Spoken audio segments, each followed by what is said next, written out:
Hi guys, welcome to our channel. Today we are going to see the meaning of bureaucracy. So இதோட pronunciation bureaucracy. Bureaucracy Tamil meaning அதிகாரத்துவம், அதிகார வர்க்கம், ஆட்சி அதிகாரத்தினர். So bureaucracy அப்படின்றது இதோட meaning a system of government in which most of the important decisions are taken by state officials rather than by elected representatives. So அதிகாரத்தினர் அப்படின்னா நம்ம யாரை சொல்லுவோம்? எம்எல்ஏ, எம்பி, சீஃப் மினிஸ்டர், இவங்களாம் அதிகாரத்துவம், அதிகார வர்க்கம். இன்னொரு category IAS, IPS, chief secretary, இவங்களாம் மக்களால் ஓட்டு போட்டு செலக்ட் பண்ணாத அதிகாரிகள். ஸோ பியூரோக்ரஸின்றது மக்களால் தேர்வு செய்யப்படாத அதிகாரிகள், ஆனால் கவர்மெண்ட் அஃபீஷியல்ஸ் தான் இவங்க எல்லாருமே. ஸோ பியூரோக்ரஸியை சென்டென்ஸில் பார்க்கலாம்.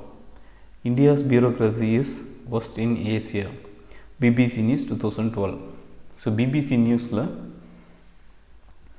இந்தியாவோட பியூரோக்ரஸி அதிகாரத்துவம் தான் ஒர்ஸ்ட்டு, ஏசியாவிலேயே ஒர்ஸ்ட்டு அப்படின்னு சொல்லி ஒரு ஆர்டிக்கிள் வந்திருக்கு. இன்னொரு ஆர்டிக்கிள் டைம்ஸில் 2019 வந்தது. அவர் bureaucracy taken as a whole, it is not only more powerful than any elected chief minister, it is more powerful than prime minister. So நம்மளோட பியூரோக்ரஸி, நம்மளுடைய அதிகாரத்துவம் சீஃப் மினிஸ்டருக்கு மேலவும் அதை விட பிரைம் மினிஸ்டருக்கு மேலவும் அவ்வளோ அதிகாரங்கள் கொடுக்கப்பட்டிருக்கு.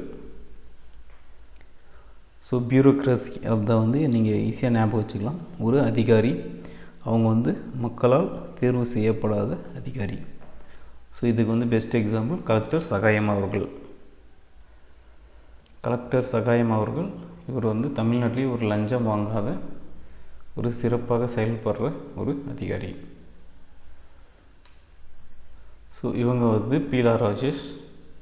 இவங்கள நம்ம இப்போ கோவிட்டில் நியூஸ் சேனல் ஃபுல்லாக இவங்கள முதல்ல நம்ம பார்த்துருப்போம். கோவிட் டேட்டாலாம் இவங்க தான் ப்ரெசென்ட் பண்ணுவாங்க. இவங்களும் ஒரு ஐஏஎஸ் ஆஃபீஸர் தான். ஸோ பியூரோக்ராட், இவங்க ஒரு பியூரோக்ராட். அதே மாதிரி சகாயம் அவர்களும் ஒரு பியூரோக்ராட். ஸோ ஓகே கைஸ், இந்த வேர்டு பியூரோக்ரஸி அப்படின்றது அதிகாரத்துவம், அதிகார வர்க்கத்தினர். ஸோ இந்த வேர்டை ஐஏஎஸ் அதிகாரி சகாயம் அவர்களை ஞாபகம் வச்சுக்கோங்க. இவர் ஒரு பியூரோக்ராட். ஸோ அடுத்த டைம் நீங்கள் சகாயம் அவர்களை பார்க்கும்போது இவர் ஒரு பியூரோக்ரஸி இந்த வேர்டையும் ஞாபகம் வச்சுக்கோங்க, இவரையும் ஞாபகம் வச்சுக்கோங்க. ஓகே கைஸ், இந்த வீடியோ பிடிச்சிருந்தா ஷேர் பண்ணுங்கள், சப்ஸ்கிரைப் பண்ணுங்கள். தேங்க்ஸ் ஃபார் வாட்சிங்.